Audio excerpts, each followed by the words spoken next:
안녕하세요. 만나 반갑습니다. 역사가 김영준입니다. 연산군일기 제31부 흥청의 끝판왕 장록수 대령이요 라는 주제를 가지고 오늘 함께 할 겁니다. 연산은 자신이 꿈꾸던 흥청의 세상을 만들기 위해서 그야말로 사방팔방으로 채용사들을 파견을 하게 됩니다. 초창기 연산이 보냈던 이 채용사들은 미녀의 기준을 좀 엄격하게 적용하려고 했었어요. 그러니까 이제 얼굴은 되는데 춤하고 노래가 안 된다. 그럼 탈락. 반대로 이제 춤하고 노래는 되는데 얼굴이 좀 안 된다. 그럼 탈락. 처음에 그렇게 하려고 했었는데 근데 또 연산이 이게 스케일이 너무 크잖아요. 무려 1000명, 문평 1000명, 그다음에 광희 1000명, 토탈 2000명인데 엄청난 숫자로 어디서 그렇게 다 조달을 하냐 이거죠. 자, 그래서 나중에 가면서 이제 어떻게 되냐면은 결국 연산이 원하는 숫자를 충족하는 쪽으로 그냥 방향을 선회를 하게 됩니다. 그러다 보니까 이제 선발 기준이 점점 낮아지게 돼요. 그냥 외모 좀 안 돼도 춤하고 노래 잘하면 그냥 바로 통과시켜버리고 춤 노래 잘 못해도 외모가 조금 된다 싶으면은 통과시키고 그리고 그 커트라인도 점점 이제 밑으로 내려오는 모습을 보이게 됩니다. 자, 그러다 보니까 이제 무슨 문제가 생겼냐. 이렇게 연산이 전국 각지에 채용사로 보내서 미녀들을 선발을 하게 되자 일단 1순위로 뽑혀갈 사람들이 누구냐면 결국 기생 출신들입니다. 기생이나 창기 이런 쪽 출신들이 주로 이제 뽑혀가게 되는데 그러다 보니까 기생 출신의 첩을 뒀던 사람들 다들 뭐 이제 양반들이었겠죠. 이 사람들이 이제 근심을 하게 돼요. 자기 첩을 뺏길까봐. 그래서 한권이라는 사람이 자신의 첩에게 편지를 보냈는데 뭐라고 보냈냐면은 혹시라도 네가 운명에 뽑힐지도 모른다. 너는 얼굴이 예쁘니까 가능성이 높지 않냐? 그러니까 어떻게 해라. 당분간은 화장을 하고 다니지 마라. 라고 편지를 보냈다가 이게 또 적발이 돼요. 이 사실을 안 연산은 당연히 경로합니다. 그러면서 왕이 명령을 내리면은 신하된 도리로서 이걸 따를 생각을 해야지. 감히 이런 식으로 첩을 빼돌릴 생각을 해? 당장 저놈은 어떻게 해라. 결국 한고는 이 편지 한번 보낸 죄로 능지가 되고 맙니다. 정말 이 시대가 살벌했던 시대였죠. 알고 보면은. 자, 이렇게 뽑아올린 운평들 중에서 특별히 용모와 재주가 빼어난 이들을 흥청으로 선정을 했다. 뭐 전 시간에 설명을 드렸죠. 자, 그리고 이 흥청들은 어마어마한 대우를 받게 됐는데 연산은 흥청의 가족들을 아예 서울로 이주를 시켜요. 이주를 시킨 다음에 집과 땅을 따로 하사를 해줍니다. 그리고 각종 역을 면제시키는 등 굉장히 파격적인 대우를 해줬다라는 거예요. 그래서 여기서 이제 묘한 생각을 하는 사람도 당연히 나올 수밖에 없습니다. 자기 딸이 좀 예쁘다. 그러면 내 딸이 잘만 해가지고 흥청이 될 수만 있다면은 이거 팔자고 치는 거 아니냐. 그래서 이제 딸을 가진 부모들 중에서 일부 이제 어떤 사람이 나오게 되냐면은 팔자 한번 고쳐볼 요량으로 딸을 채용사에게 바치는 그런 행태가 벌어지기도 했다라는 겁니다. 그러니까 역사라는 게 대단히 좀 복잡해요, 사실은. 왜냐면 인간 자체도 복잡하거든요, 그죠? 그렇기 때문에 역사라는 게 진짜 100% 통일돼가지고 한쪽 방향으로 간다. 그런 일은 절대 없습니다. 그래서 역사라는 것은 결국 흐름인데 우리가 이제 봐야 되는 그 흐름은 줄기를 봐야 되는 얘기를 하죠. 예를 들자면 1945년 8월 15일 날에 일제가 패망하고 우리가 해방을 맞이했을 때 그런 말씀하시는 분들이 종종 계세요. 당시 일제 식민 통치가 행복했다는 증거가 있다. 그게 뭐냐면은 일제가 패망했을 때 대성통곡하면서 슬퍼했던 사람들도 있었다. 이런 사람들이 있었다는 거 놓고 봐서는 분명히 일제 식민 통치가 나쁘지 않았다는 증거 아니냐. 그런 식의 이제 논리를 펼치시는 분들도 종종 계세요. 물론 만 명의 사람이 있으면 만 가지 생각이 있기 때문에 다양한 견해가 나올 수가 있습니다. 그런데 이거는 사진만 봐도 금방 답이 나오거든요. 수많은 사람들이 길거리로 쏟아져 나와서 만세를 부르면서 독립을 축하하는 사람들이 굉장히 많았습니다. 그거는 사진 자료 봐도 정말 금방 나올 수 있는 부분이에요.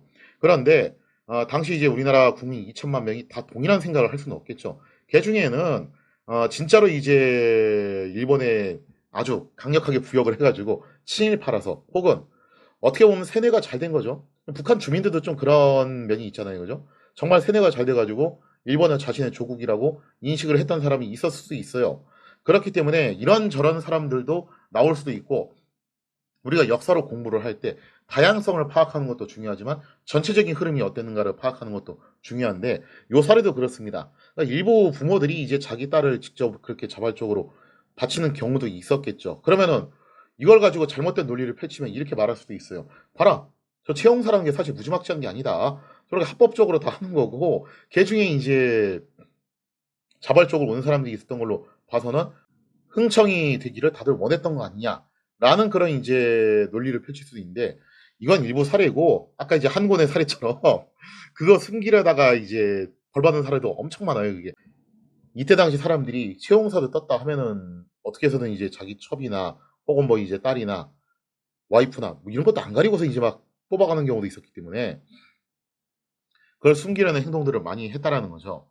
그래서 우리가 이제 역사를 볼 때는 항상 이제 다양성을 볼 필요도 있겠지만 전체적인 흐름 맥락도 파악을 할 필요가 있다. 라는 점을 갖다 한 번 더 이제 강조를 드리고 싶습니다.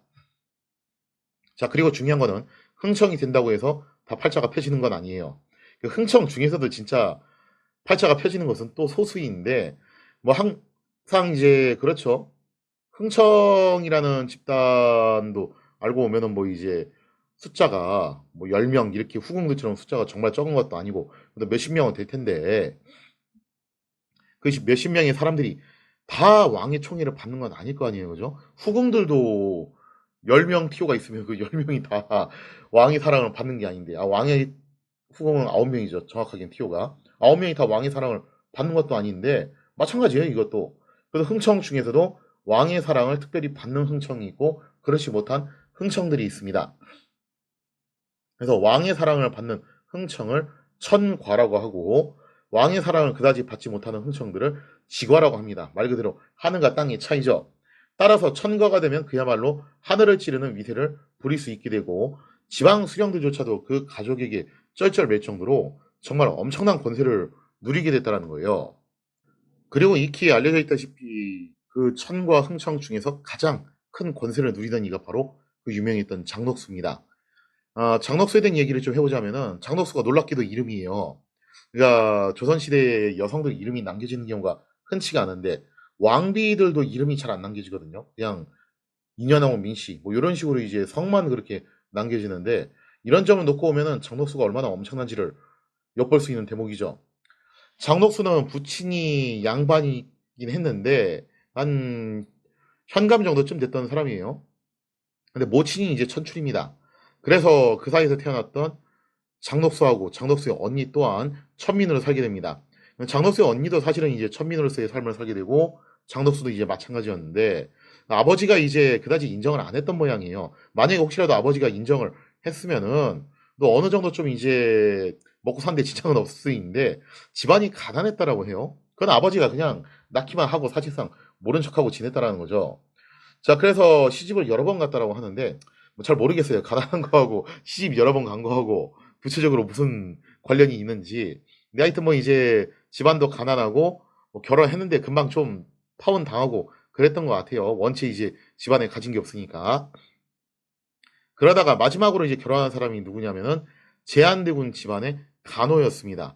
그래도 이렇게 대군 집안의 간호하고 결혼을 했으면은 뭐 먹고 사는 거는 그럭저럭 할 법도 하죠, 이제는. 그래서 이제 이 시점부터 장녹수가 춤과 노래를 배워가지고 창기가 되었고 그 재능을 인정받아서 결국 채용사들에게 뽑히게 됩니다. 자, 그런데 장녹수가 이렇게 뽑혔을 때 나이가 이미 30을 넘은 시점이에요. 그래서 사관의 평가에 따르면은 뭐라고 돼 있냐면은 외모도 딱히 특출나지 않았다. 라는 그런 평가가 있습니다. 나이 30 넘어갔으니까 뭐 조금은 거시기한 발언이긴 한데 여성분들이 30 넘어가면은 뭐 이제 아무래도 외모가 많이 전성기를 지나게 되죠. 뭐 남성들도 그건 마찬가지긴 하지만요. 자, 그리고 나서 이제 기록에 따르면은 다만 동안이긴 했대요. 그러니까 미녀는 아닌데 그래도 어쨌든 이제 좀 어려 보이는 형태의 얼굴이었고 그다음에 노래를 굉장히 잘했다. 뭐 요건 이제 좀 적성에 맞았던 것 같습니다. 근데 어지간한 문평들도 노래 잘하는 사람들 많았을 것이고 신분도 천한데다가 지원 경력도 이렇게 많은데 그럼 장녹수가 왕의 마음을 사로잡을 만한 요인이 도대체 뭐가 있냐? 여기까지만 놓고 보면은 그럴 만한 요인이 보이질 않아요. 그럼에도 불구하고 장녹수는 단순히 흥청이 된 정도가 아니라 아예 그걸 넘어서서 종 3품에 수경까지 봉해지게 됩니다. 그러니까 정식으로 후궁의 반열에 올라갔던 인물이죠. 이처럼 장녹수가 연산의 총애를 듬뿍 받은 까닭이 무엇이었냐면은 바로 장녹수가 연산의 마음을 쥐었다 폈다 하는 심리전의 대가였다는 거예요. 자, 그래서 이 장녹수가 정말 머리가 비상했던 인물이었던 게 적어도 남자를 갖다 휘어잡는 능력이 대단했던 것 같습니다. 연산의 기질과 취향, 사소한 버릇까지 전부 다 꿰고 있었어요. 그래서 연산이 이런 행동을 하면은 저거는 심리 상태가 어떤 것이고 그런 걸 분석을 잘하는 거예요. 거기에 맞춰가지고 내가 어떻게 행동을 해주면 된다.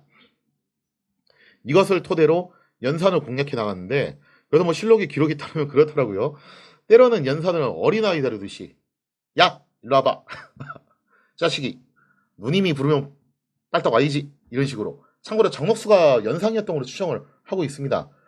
자, 아무튼간에 이제 뭐 이렇게 하기도 하고 뭐 반말을 막 하는 경우도 많았다라고 해요. 뭐 심지어 머슴대하듯이 하기도 했다. 야, 한 잔 따라봐.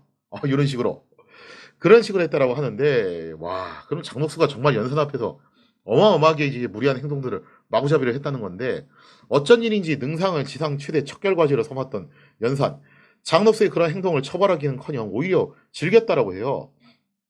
그래서 어떤 얘기까지 했냐면은 연산이 그날따라 좀 이제 심기가 불편하다. 그래서 막 인상 쓰고 그냥 한숨 푹푹 쉬고 뭔가 좀 이제 부글부글 거리는 게 폭발할 것 같다. 그런 상황에서 장녹수가 이런 행동을 하면은 화를 내는 게 아니라 오히려 가지고 있었던 마음속의 근심과 화가 풀어지면서 장녹수한테 안기면서 아이 누님 왜 이제 오셨어요 하면서 이러면서 이제 연산이 장녹수를 어마어마하게 총애를 하게 된대요. 그러면서 장녹수한테 푹 빠져들게 되는데 뭐 이거에 대해서는 여러 가지 견해가 있는데 뭐 일종의 오이디푸스 컴플렉스가 아니냐. 그러니까 이제 연산이 어쨌든 어머니의 사랑을 못 받고 자랐잖아요. 그죠? 그래서 오이디푸스 컴플렉스까지는 아니더라도 아버지를 뭐 죽이려는 마음까지는 없었다 하더라도 적어도 이제 연산이 어머니의 사랑을 좀 그리워하지 않았겠냐. 그래서 취향 자체가 자기보다 연상 그리고 자기를 갖다가 마치 아이처럼 다룰 수 있는 그런 이제 여인, 자기가 심리적으로 의지할 수 있는 여인, 그런 여인들을 좋아했던 게 아니냐. 뭐 이제 그런 견해도 있습니다. 저도 그런 생각을 좀 많이 하긴 했어요. 뭐 제가 뭐 연상 같은 그런 인생을 살아왔던 건 아니지만 저도 사실 살짝 좀 연상 취향이긴 하거든요. 제가 좋아했던 분들이 되게 저랑 동갑이었거나 아니면은 저보다 이제 누님이었거나 그런 경우가 많아가지고 그래서 저는 뭐 요런 심리를 조금은 이해는 갑니다. 아무튼간에 이제 이때 연산이 어느 정도로 장녹수한테 빠져들게 되냐면은 종종 연산이 장녹수와 같이 그녀의 친정을 찾곤 했는데 어머니가 아직 이제 살아 계셨던 거죠. 그래서 그때 행차할 때 모습이 마치 이제 부부가 가는 거하고 거의 뭐 다를 바 없었다 할 정도니 장녹수의 위세가 얼마나 대단한지를 짐작해 볼 수 있는 대목입니다. 실제로 장녹수의 위세를 엿볼 수 있는 일화들이 몇 가지가 있는데 먼저 첫 번째 운평 중에 한 명이 실수로 장녹수의 치마를 밟는 일이 있었어요. 지나가다가 이에 격분한 장녹수는 해당 운평을 처벌할 것을 연산에게 청했고 연산은 즉각 해당 운평을 군기시 앞에서 참수를 해버립니다. 정말 살벌하죠. 그 이세자가 연산 골룡포에다가 술 몇 방울 떨궜다고 그거 가지고 이제 결국 이세자가 험한 꼴을 당했는데 그거하고 어떻게 보면 유사한 일이 발생을 한 거예요. 뭐 커플들끼리 뭐 끼리끼리 만나는 거지 알고 보면은. 자, 그 다음에 또 어떤 일이 있었냐면은 동지 중추부사 이병정 고위 관료죠. 이 사람이 이제 장녹수의 노비를 야단을 치다가 뭔가 좀 잘못을 했겠죠. 뭐 야단을 치다가 장녹수의 노염을 사게 됩니다. 유배를 가는 일이 발생을 하게 돼요. 자, 이병정은 이후에 많은 뇌물을 바쳐가지고 가까스로 유비에 풀려나게 됐고 그 이후로도 장녹수가 삥 뜯듯이 수시로 뇌물을 요구를 하는 바람에 대단히 곤욕을 치르게 됐다고 해요. 이처럼 고위 관료들조차 장녹수의 눈치를 봐야 할 정도니 그녀의 권세가 얼마나 엄청난지를 엿볼 수 있는 대목이라고 할 수 있겠습니다. 자, 이렇게 해서 오늘은 뭐 이제 흥청들 그 중에서도 이제 특별히 총애를 받았던 장녹수 이야기를 다뤘다면요.